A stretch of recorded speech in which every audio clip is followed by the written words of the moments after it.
Hi guys welcome to Tollyviews and ఇవాళ మనం మాట్లాడుకోబోతున్నాం OMG ఓ మంచి గోస్ట్ మూవీ గురించి.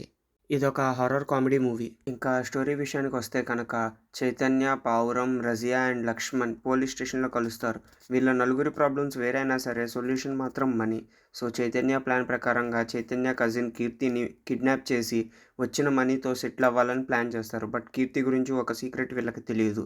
అండ్ వీళ్ళు కీర్తిని దాచాలనుకున్న బంగ్లాలో ఒక దెయ్యం ఉందని అండ్ అది దానికి కిడ్నాపర్స్ అంటే అస్సలు నచ్చదు. సో ఆ ఇంట్లో ఎవరైతే కిడ్నాపర్స్ వస్తారో వాళ్ళందరినీ చంపేస్తూ ఉంటుంది. సో వీళ్ళు ఆ ఇంట్లోకి వెళ్ళిన తర్వాత ఏం జరిగిందన్నదే స్టోరీ. ఇక ఈ మూవీలో పాజిటివ్స్ విషయానికి వస్తే కనుక స్టోరీ బాగుంది, మ్యూజిక్ బాగుంది, వెన్నెల కిషోర్, శకలక శంకర్, నందిత పర్ఫార్మెన్స్ చాలా బాగుంది అండ్ వీళ్ళ కామెడీ కూడా చాలా బాగుంటుంది. అండ్ నెగిటివ్స్ విషయానికి వస్తే కనుక స్క్రీన్ ప్లే బాగాలేదు అండ్ ఎమోషన్స్ అనేవి చాలా బాగోలేదు అసలు. ఇలాంటి మరిన్ని రివ్యూల కోసం please like, share and subscribe to టాలీవ్యూ.